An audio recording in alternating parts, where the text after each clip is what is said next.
very good evening to each and every one of you. Happy that you guys could be here with us tonight. Tis the season, folks. Tis the season. How you all doing now? Do let us know. Good, folks. Tis the season.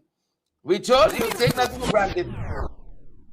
Take nothing for granted. You get lots of surprises. Yep. Think it not strange. We did tell you. Think it not strange. Think it not strange. We did tell you. Tis the season. You can see all manner of machinations. All manner of machination. This is where we are. This is what it's about. General regional elections 2025, September 1. September 1. Think it not strange. This is what it's about, folks. Good to have all of you on the live. Y'all always say, good to be back in the city. Thanks to all of you who are concerned about me, concerned about us. Y'all know who us is. Thanks for joining our broadcast tonight. You're in the ring, folks. Good folks.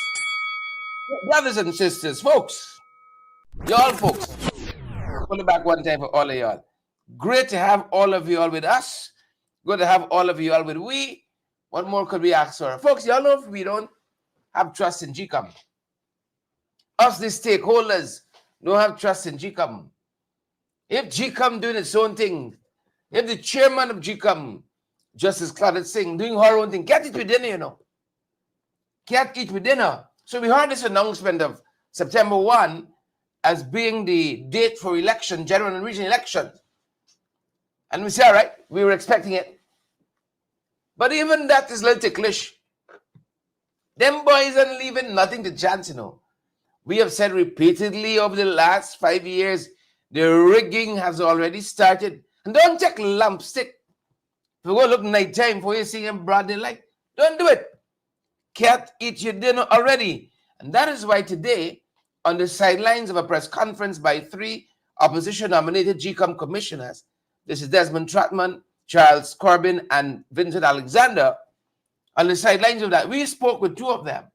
The latter 2, Charles Corbin and Vincent Alexander. We spoke to the 2 of them, picking their brain. We didn't just want the press conference. We wanted them to ourselves, picking their brains, you know, on this issue. What is it? Folks, there are no coincidences in politics. There's no coincidences in politics. So what you're seeing now, we saw long. I ain't tell y'all, you can get some surprises. There's more. You can get a couple more. But I don't want to be distracted on that tonight. Suffice to say that Azruddin Mohammed announced last evening, my God, problems in the PPP. Let's cause them worried outside, confuse the enemy. But GECOM is what's central to all of this. Because if GECOM has been undermined, if GECOM is compromised, what is it? What is it? So on the sidelines, I say, on the sidelines of that very important press conference today, right, I pulled aside Charles Corbin, I pulled aside Commissioner Charles Corbin, pulled aside Commissioner Vincent Alexander, and asked a couple of questions on your behalf. Pay some power. Take a look. Very good evening and welcome to our broadcast. Thanks for being here with us this evening to explain some of what has been happening at GECOM that I think is very, very critical that the nation understands at this juncture in our history, heading into the general and regional elections that have been announced for September 1. As a matter of fact, that very date is a cause of concern with the opposition appointed commissioners at GECOM. Guys, won't you take it from there and walk us through how we arrived at that date? Is this a GECOM decision, September 1, 2025, general and regional elections? September 1 is not a GECOM decision. September 1, for all intents and purposes, I would say is a contrived date. We cannot say to you what happened behind the scenes, but certainly it's a contrived date, which includes the PPP appointed commissioners now arguing that we have no options but to go with that date because the president has a prerogative which is exercised, and that we cannot contest that prerogative since he has constitutional uh, entitlement to exercise that prerogative. We are not questioning the president's prerogative. What we are questioning is the conduct of GECOM in relation to the administration of the election. A conduct which has manifested itself from the very day after 2020 election results were announced. Starting with us calling for an evaluation of the operations of GECOM. They refused to do that. That's a simple, normal, routine process for any project, and it's something that has been precedented in GECOM. They refuse. And one has to ask the question, why would they refuse? When I say they, I'm referring in the main to the GECOM commissioners appointed by the PPP and the chairperson. We are of the view that if we had done the evaluation, we would be able to identify flaws, systemic flaws, which, if plugged, would ensure that GECOM produces a free, fair, and transparent election, something that they themselves claim GECOM was not producing on the last occasion. We are knowledgeable of the fact, from evidence, that there were votes cast for people who were not present. We recognize that this could only have happened because of the bloated lists. There were excess names. We fought for biometrics. We tabled the motion in 2023 for biometrics. That motion did not see the light of day until late in 2024, into 2025, where they sought to argue from a legal perspective that it wasn't possible, and eventually, as they gradually conceded that it was possible, that time had run out, and therefore the time is inadequate, therefore no biometrics. They said we haven't closed the door yet, but not now. We then introduced other elements. One of the elements which we introduced was, how do you ensure that the plethora, the thousands of the dead people overseas are not voted for? Because that is exactly where the flaw exists in the system, that there are names that could be manipulated, particularly of people overseas, and more specifically the dead, because the dead has absolute entitlement. And so we propose that we should consider, in the absence of biometrics, which we still feel should be implemented, that we could highlight the names of the overseas people on our voters list. It is easily doable because the regulations of the National Registration Act already provides for the Chief Immigration Officer to provide the Commissioner of Elections, of Registration, Commissioner of National Registration, with the list of Guyanese who are overseas and have not returned for some time. Once we get that list, then we can simply highlight those names so that no one can turn up purporting to vote for one of those persons, because the scrutineers can be more vigilant, because they highlight, will alert them to the fact that if somebody comes with that name, there should be greater vigilance and scrutiny. They are resisting that. Now, not only are they resisting that, but for them to say to the president that they can run these elections within 3 months is to take that off of the agenda.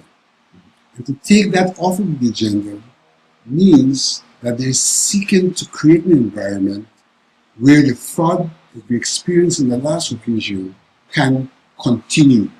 There could be no argument of the president's prerogative and not been advised in the face of an attempt to clean the list or to clean the system. There are other instances of things which were being discussed.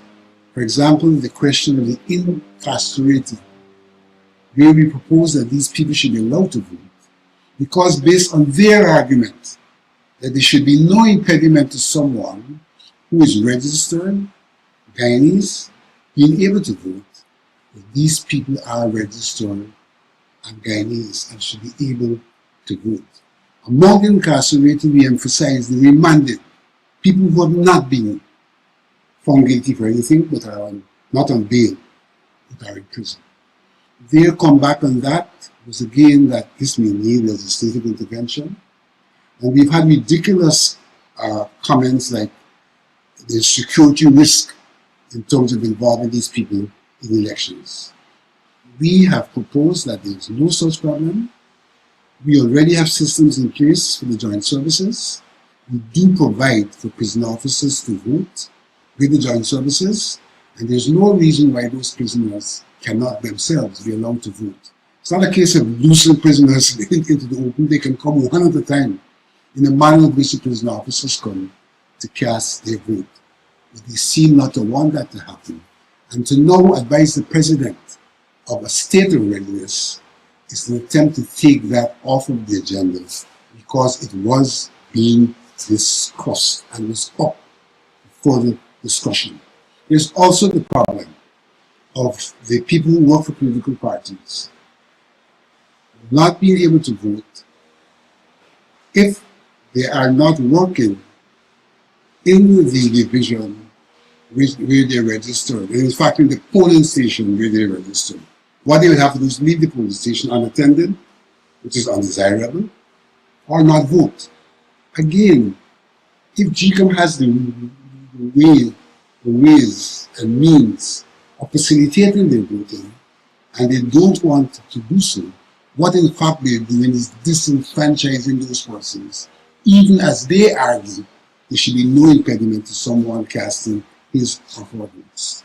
Our concern, therefore, is not the president and his prerogative, it's the conduct of GECOM, which seems to suggest that GECOM has no interest in ensuring that everything is done to ensure that we have free and fair elections. The absence of that interest starts with them not evaluating the system for correction, starts with them not looking at the recommendations of the observers for improvement, starts with them putting aside issues like biometrics, and now seeking to run ahead to hold an election when we are still discussing issues that are relevant to a free, fair, and transparent election.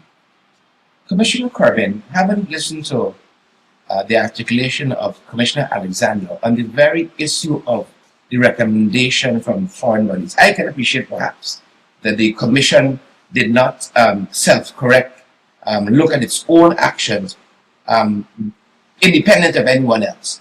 But based on the challenges that the government has identified with the last election, GECOM in some sense have identified, it seems to defy logic that the observations from the Carter Center, the European Union, the Commonwealth, and other international stakeholders would have gone unnoticed. In no way, shape, or form have these been looked at by GECOM over the last 5 years, bearing in mind some issues out of that last election, some allegations out of that last election are being litigated in the court currently. We still have that last election, the shadow of that last election following us. Your thoughts, Commissioner? Well, I think that the point that you've made is relatively clear. The fact is that the recommendations that were made by many of the observer missions have not been adequately addressed. Interestingly, a number of those recommendations made by the observer missions were also local recommendations. So the observer missions merely reinforce and maybe give a different flavor and impetus to recommendations which were made here. I think all of the observer missions made recommendations associated with the cleansing of the list. All recommendations made by us for the cleansing of the list have been put down. It means that we will end up in a situation where the level of, I don't want this, the level of the possibility of an outcome and the margin of error associated with issues of the list will be greater than the margin of difference among contestants. So that if you were to use the data from the last elections, the margin of difference among the principal winners was greater than the probability of error. So that if you were to address the error, it could definitely impact the outcome. Now, we cannot say in any detail what because the level of analysis of the error. What we know is that the magnitude of the error was greater than the margin of victory. So that if you do not address that, the same type of issue is likely to occur again. When you're making decisions, what you do is to ensure that even if there are errors, the level of the error is insufficient to make a difference in the outcome. In the last election, the level of the error was greater than the difference in the outcome. And so it's an indication that it is not only the recommendations which are made locally, but there's also a disregard of the recommendations made by the international observers who were invited to make recommendations and suggestions as to how we could improve on our product and generate a more credible elections. Wow. Again, it is quite surprising that these matters have not been dealt with very frontally by GECOM. In an earlier press conference, it was mentioned that suggested date, the likelihood of a national regional elections could have been, I think, the 26th of September. 22nd of September. How then did we get to the first? Talk to us about the timeline issue. Having GECOM suggested the 26th, and we're now at the 1st of September. How does that work? And with that too, I've noted that in the past administration, I could remember repeatedly hearing Mr. David Granger, then president, say that GECOM is the one that has to set the date and to let the government know its readiness to hold election. Is that law? The GECOM sets the date and informs the nation based on the constitutional timelines for the holding of elections, that it is prepared anytime on or after this date to have those elections. What is the issue? There are two components to the execution of elections. First, the prerogative for setting the date is vested in the president. The practice is that those responsible for delivering the elections have to be prepared because there are procedures, legal, operational, and policy associated with the conduct of the different tasks associated with the elections.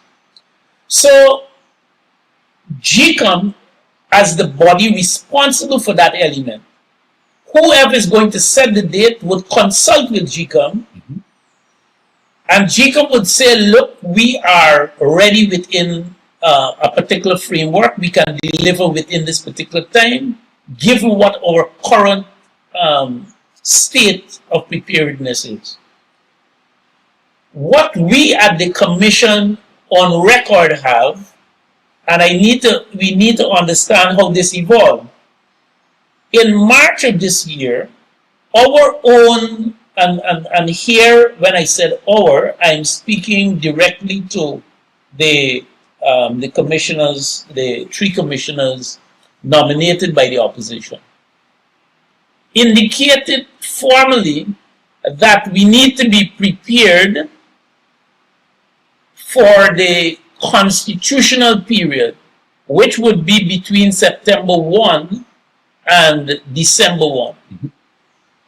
And we required that a work plan be generated to demonstrate and put on the table our preparedness so that we could understand and review the tasks and the timelines associated with that.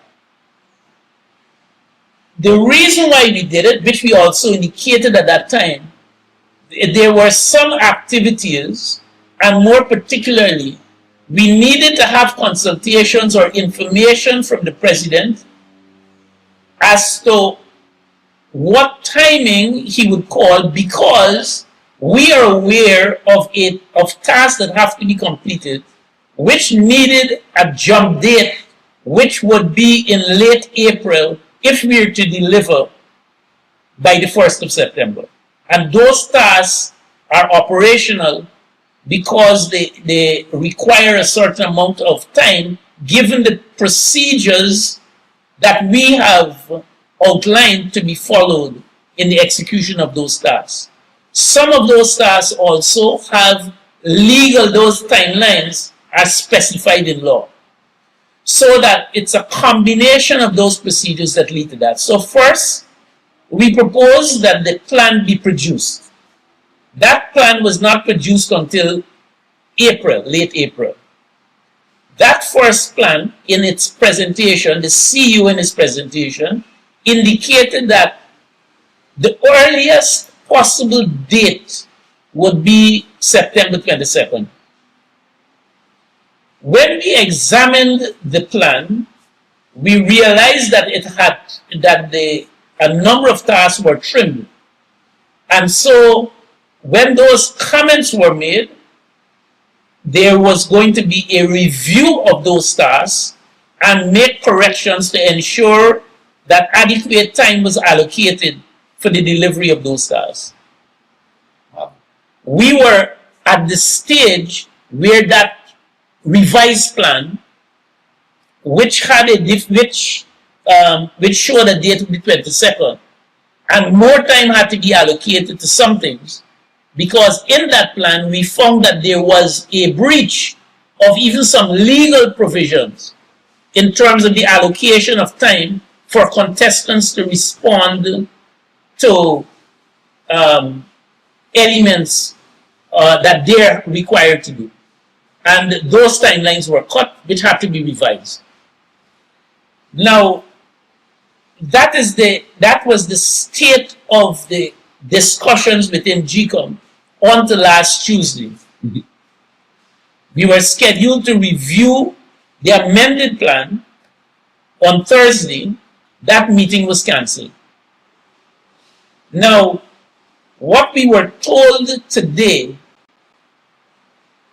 at the official meeting of GECOM was that the president made contact because we queried, because the president in his statement said he consulted with the chairman of GECOM.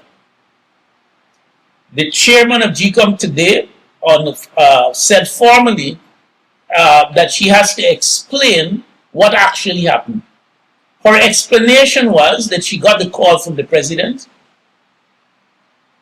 asking whether GECOM will be ready to deliver in 3 months. She said that she then contacted the CEO and asked whether that is possible. And the CEO said to her, yes.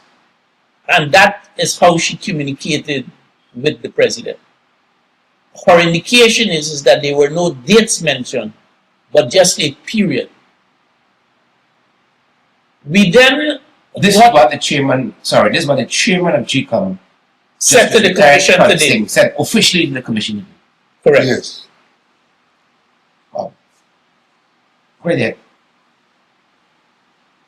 The CEO, in response, because he was then required to explain the basis of his recommendation to GECOM, given that he had submitted a plan to us stating that the earliest possible date, notwithstanding the flaws inside the document, the earliest possible date with those flaws in it was the 22nd of September, and we were engaged in the discussions there.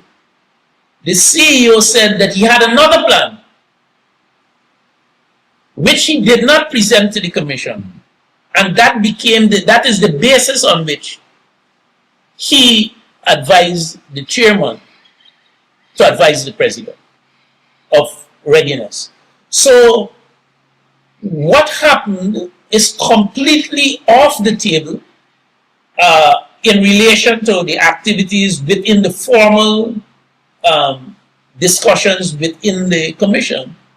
And it is based on data and information which is held outside of the commission. But the logic is difficult to understand. If you present to the commission in April that the earliest possible date is September 22nd, how is it that you have another plan that you did not present, which shows that it is possible to deliver at an earlier date when you said that the earliest possible date is 22nd? So I think what I've done there is to present the flow of how we arrived at that date. Now that triggered, because we think the commissioners felt that this was insultive to us, considering the logic of the presentation. And that triggered a departure from the meeting, because at this point in time, our focus is on the plan and the delivery of the elections, and that became the single item for discussion. But it was too shocking to proceed as though it was a business as usual in this setting. Yeah. Thank you, Commissioner Corbin. On that not business as usual, would you say, commissioners, that this has reached a crisis level? Would you characterize, given all the circumstances, that this could pose, if not at the crisis level, it could pose perhaps a crisis level? Because I know that you've touched on issues of possible disenfranchisement, not only of smaller political parties on the whole, but the electorate. Could this lead to disenfranchisement of the electorate should things go forward with the 1st of September, knowing all of the shortcuts that must be taken? There are 2 points that I think that we want to underscore, which we have made during, not only on this occasion. GECOM makes public statements about how robust its procedures are. If, while making that statement, you got the procedures, then you have a problem. How could you say that we have a robust procedure for the investigation of duplicates, and then in implementation, you got the procedure which you considered to be robust? How do you say you have a robust scrutiny of the list when we have not had a period of scrutiny less than 21 days, and in a situation we got that and reduce it to 5 days, and you continue to say that we have a robust system? So you can continue to look at what has happened in order to meet this date. It means that we will have to cut a number of the procedures that require a minimum amount of time to be properly executed in a manner that we consider reasonable and acceptable for its efficient and effective conduct. So the issue of enfranchisement, I think we have labored on that point. We must ensure that every person who is eligible is facilitated in voting. And we must also ensure that those who are not eligible are not permitted to vote. Vincent may want to, I think that he has spent more time dealing with the issue of enfranchisement. And I'd love to hear you develop on that. In addition to, I saw some headlines out there today suggesting that that the commissioners, the opposition nominated commissioners, may have said the president has gone beyond his remit in terms of naming a date. I don't know if you want to offer any clarity on that. We have never said that. In fact, in our statement, we were very clear that we recognize what's the prerogative of the president. In all fairness to the president, from what is reported, he consulted GECOM.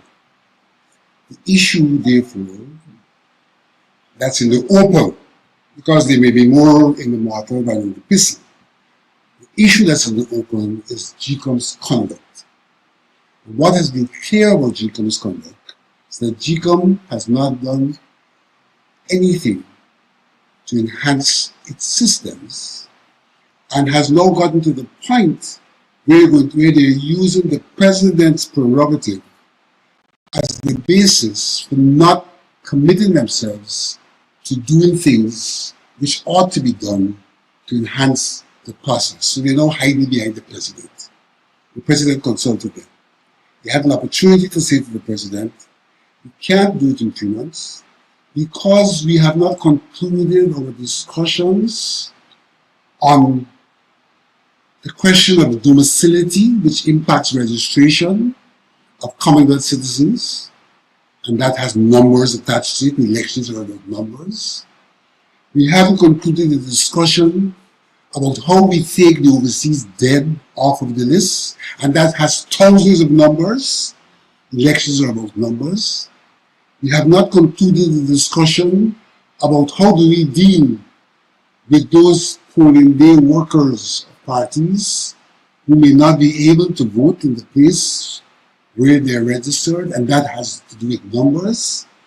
They have denied themselves, GECOM, and the president an opportunity to be party to a rectification of the system, to be party to ensure that Article 159, which they parrot in GECOM, on the streets, and in the court, which says that every Guyanese over the age of 18 who's registered should be allowed to vote. Having parroted that, they know themselves not doing everything to ensure that every such Guyanese, in fact, is allowed to vote. And so there must be some ulterior motive in a system that does that. There must be some ulterior motive. We know what occurred in the past. We know what is possible if the rectification is not done. We can therefore conclude what's the ulterior motive. Yeah. There's a sitting of the National Assembly, I think on Friday, and an important piece of legislation comes before the National Assembly for amendment. This is the ROPA, that's what is known commonly as ROPA. This is Representation of the People Act. And there is a one-word change. This is 5 years into this government administration. They are now bringing this piece of legislation before the House. You mentioned early on in the press conference and early on in this presentation as well, some important amendments that could be sidelined haven't had a date now from the president, and we're looking as though we're going to requirements are going to come to an end very shortly. So those matters do not get to the National Assembly for rectification legally.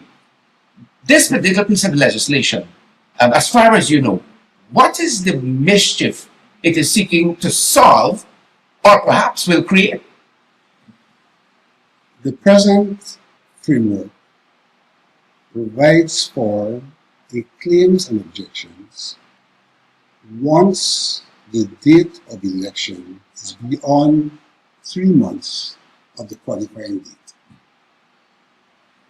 The present scenario would then require, the scenario prior to the recent announcement, would then require a claims and objection to be done once the election is being held beyond the end of September. Clearly, that legislation is intended, if the election is to be held beyond September, not to provide for the claims and objections, and to use a list which, for all intents and purposes, will be considered to be dated, because it would not allow for people who are deceased, for example, to and have returned home to get back onto the list. In fact, it would be another element of disenfranchisement, because claims and objections does two things. One, it allows for people to get onto the list. Secondly, it provides for people to be taken off of the list. So what that amendment would do, if the discretion is exercised, is to allow for people not to get on, and to allow for them to prevent people from being taken off. All of it is about numbers. Elections are about numbers. Everything they're doing is likely to impact numbers in the system that Commissioner Corbin has rightly said, where the difference between the parties is far less than the numbers affected by the non-implementation of these things. And therefore, what can evolve out of this as a result, it is not a true reflection of the will of the people, because the numbers which have been manipulated. My penalty. In terms of the timeline, it is important to see the bill that is presented in Parliament in relation to what is happening. Commissioners, a very good evening and welcome to our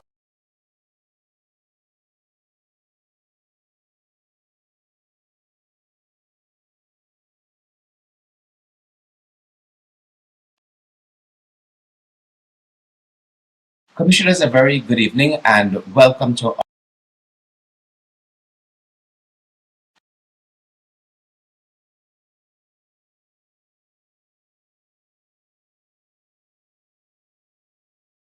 Commissioners, a very good evening and welcome to our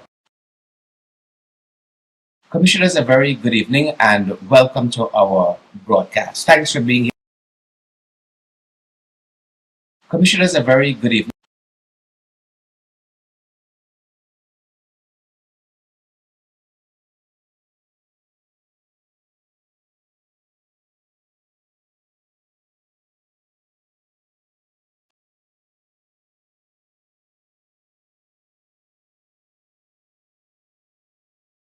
Commissioners, a very good evening and welcome.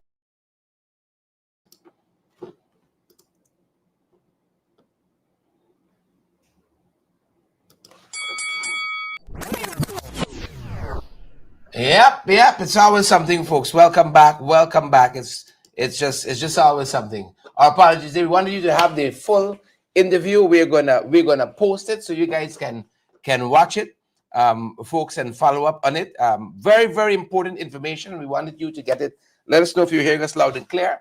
We want you to get it directly from our GECOM commissioners, the hardworking Vincent Alexander, the hardworking Charles Corbin, and we had with us early on in the day at the GECOM commissioners press conference there. This is the opposition nominated commissioners, Mr. Donald Trutman as well. And we are so grateful. And so we apologize, folks, for that glitch, but we're going to post We're going to post this interview in its entirety. We were following along. Provides for All the right. claims and objections Let's see if we have it down. once the date of election is beyond 3 months of the qualifying date.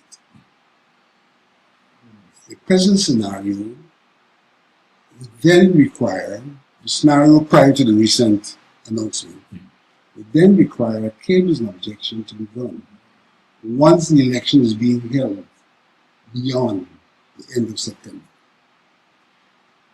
Clearly, that legislation is intended, if the election is to be held beyond September, not to provide for the claims and objections, and to use a list which, for all intents and purposes, would be considered to be dated, because it would not allow for people who were deceased, for example, to and have returned home to get back onto the list. In fact, it would be another element of disenfranchisement, because claims and objections does two things. One, it allows for people to get onto the list. Secondly, it provides for people to be taken off of the list. So what that amendment would do, if the discretion is exercised, is to allow for people not to get on, and to allow for them to prevent people from being taken off. All of it is about numbers.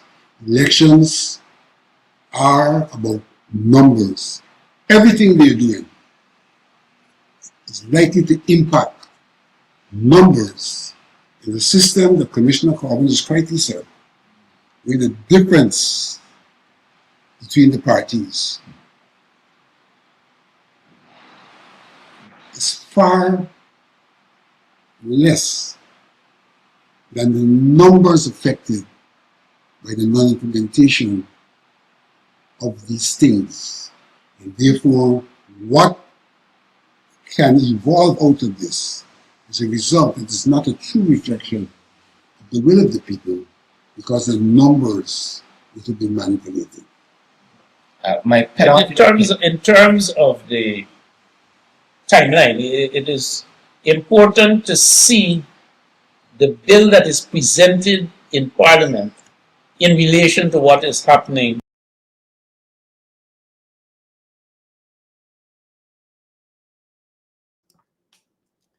All right, the devil is a liar, folks. We're going to post the entire interview. We apologize. We apologize.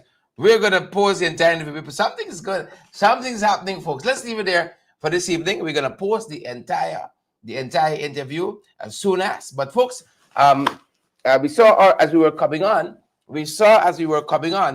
The police force, they have released a statement.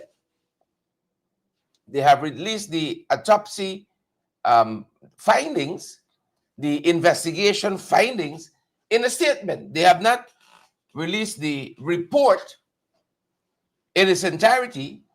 As a matter of fact, they have not released the report. They've released their summation from the postmortem examination and their take on what was the findings of the investigation in a statement out of the police. So that's one of the things we are looking at. And folks, in another 24 hours, another 48 hours, we could have the second autopsy finding. What's going on here? What's going on here? We could have that second autopsy finding. What's happening here? Is this sudden? The attorneys were told, the Prime Minister himself said it, the autopsy report is with the police. The police will give it to the family's attorney, will give it to the family. And then when the attorney turned up, the police said they ain't got the report. And that report has never been given. That report has never been given in its entirety to the family.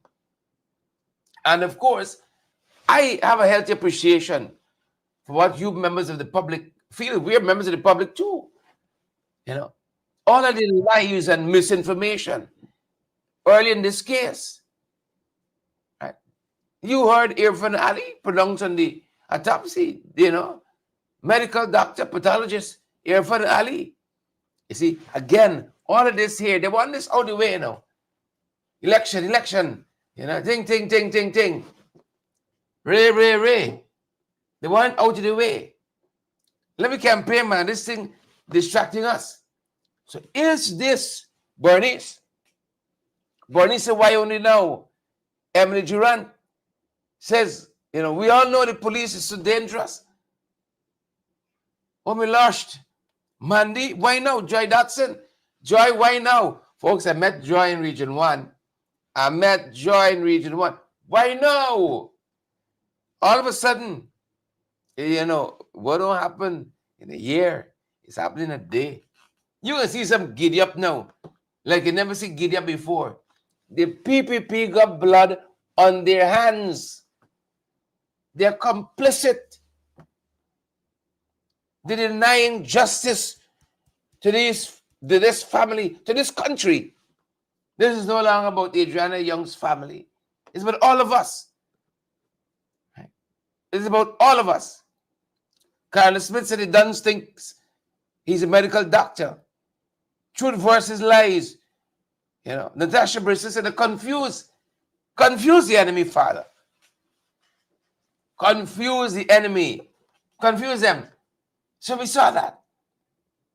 So I hope the government, I hope they understand clearly where the skepticism, speculation is coming from. When they began lying to the public, they introduced all of that. And folks, they sent a man who searched the pool. You all know the fella. They sent a man who searched the pool. You all know him. Right? You all know him. They sent him. He walked around. He said, look. You can see the bottom. Nothing is in this pool. Next day, body in the pool. Make it make sense. That's how the OB backfire. The family searched that pool before. Walked that pool. That pool isn't a big, long, white pool. Walked that pool. 5 times. People searched that pool. The body was not there. Make it make sense. Right? These people, if we allow this to go and challenge legally, medically, however, them people gonna come and tell us, Carol and Kirk and Wilma Lester, things in them ballot box that you and I know aren't there. This is the spin of the century. This is the spin of the century. If they get away with this spin, maybe they deserve to be in government. Spin of the century, Adriana Young on the ballot. Adriana Young on the ballot. She's on the ballot. And with all this happening, people who say, I for them now. You got to judge them. They're on the ballot. Right? All that is happening, a man can say, I never them. Bloody hands. Of course, this is metaphorically. Right? They got blood in their hands. Right? And I don't care how much they wash it off. It can't come off. You got to answer for your sins. The court, they have to answer for the sins. Carol, Sister Mercy, they got to answer for the sin. Raymond wonder why it takes so long to come out with this statement. Why? Because that's how they operate. It is preemptive. I have no doubt. Don't let it kerfuffle us. Station, it is preemptive. That's what it is. I see some people asking, but do Larry Hole and the Indiana Jones Bridge, folks? I had the time of my life in Region 1. This is all about distraction, This preemptive statement, this preemptive strike is to take your eyes off of the issues. Take your eyes off of the multi-purpose center that didn't get built in Region 1. Take your eyes off of the Hosororo Secondary School that was abandoned. $2.6 billion. You know what that could have gone to do with our people? They thief out the money and they're gone. And I'm hearing so many other places. Mismanagement, corruption, nepotism, so many other places that we're going to be checking out. I'm bringing the information to you folks live and direct. Valid, credible information. Them pulling the wool over our eyes. Folks, don't worry with endorsements and distractions and all of that. Right? Their own vice president said, look about this, how much endorsements Kamala Harris got and all that. Now they put a lot of stock in endorsements. A lot of stock in endorsements. I am asking you, let me hold a focus. Let me hold a focus. Right?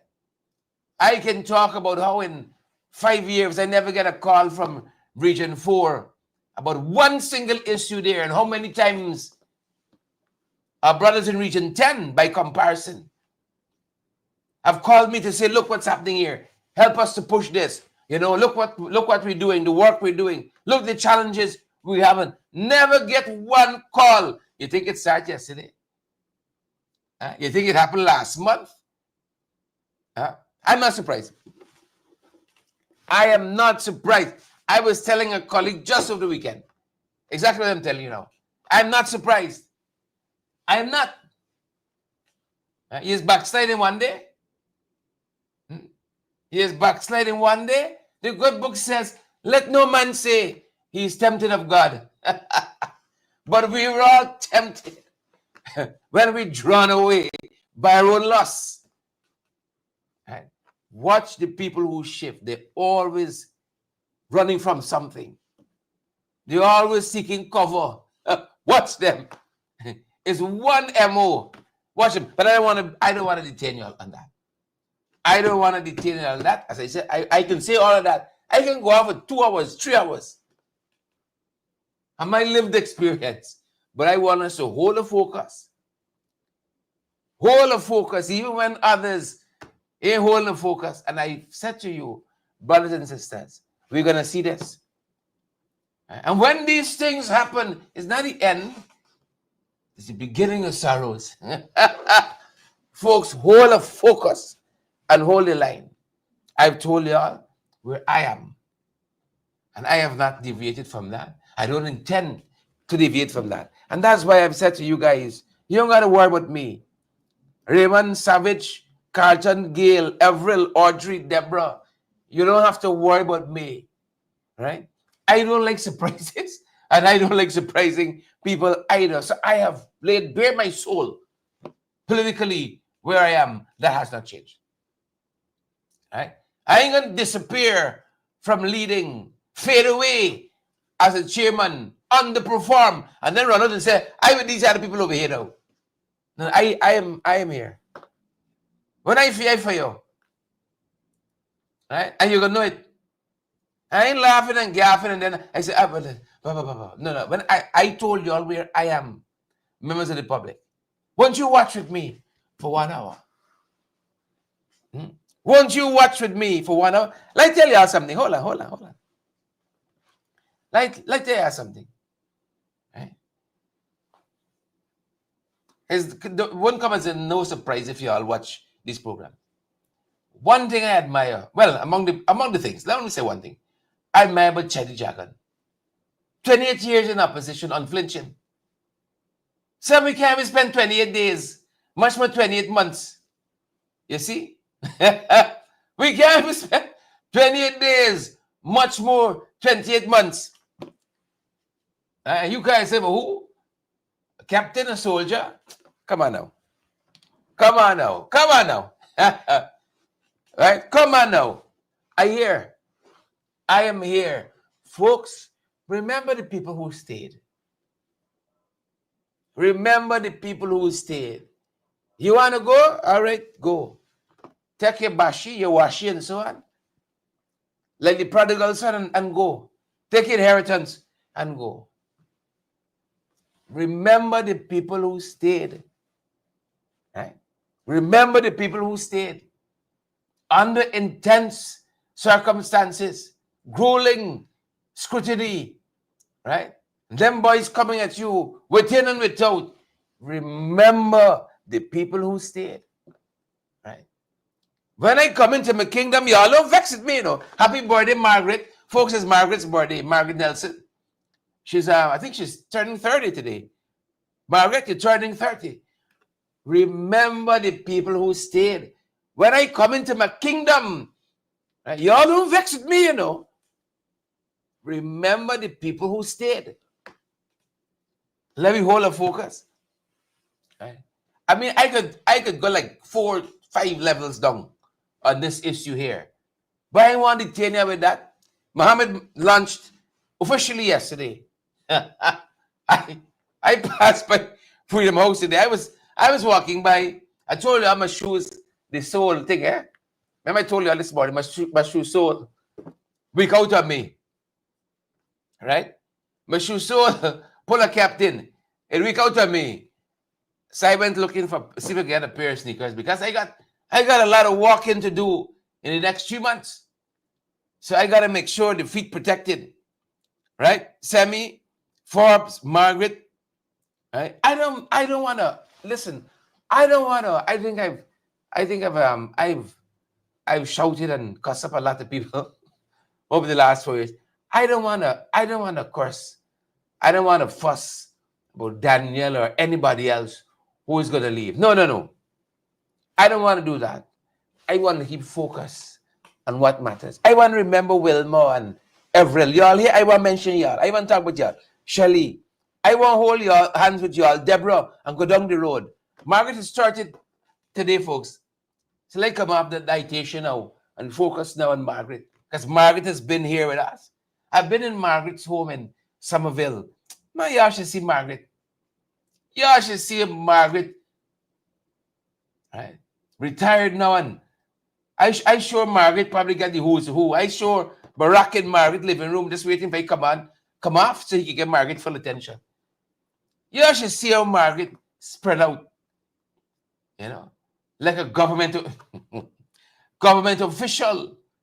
You should see the palatial dwellings, the opulence, you know. Wishing Margaret all the best on your 30th. Your dirty 30. Margaret, wishing you all the best. And I hope that Rio is doing well too. You must remember Rio in your prayer. Right? I see some folks sing song. Is it you're not hearing me? Or is it the reason that song? Let me hold a focus, folks, and go down the road. Right? You all know where I am. I hear. Right? I hear. And you're not worried with me. You don't have to worry about me. You see? You don't have to worry about me. Right? Pace and power. Let's leave it there, folks. We're going to catch you guys on the next broadcast, and we're going to post the entire interview. It is worth listening to. It is worth listening to. The fact that Claudette come back and say, bap, she didn't really know, and she didn't really get consult. She didn't think it was consult. She was concerned. But, Claudette in this business too long to be green still. Claudette in this business too long to be so daft, to be so green. Right? Bear in mind, GECOM had one press conference over the last year, and we had into election in 3 months. Will we hear from them before election day? Who knows? Folks, that's the time. Happy birthday, Margaret. That's your program. Enjoy the rest of the evening. Rio! Tonight is the night, Rio. Rekindle. Please and thank you. You all have fun, young people. Have fun. Have a great evening. That's the time, folks. That's our program, and our apologies for the glitch. We felt like Mitch there. Mitch for the glitch. Our apologies. Take care.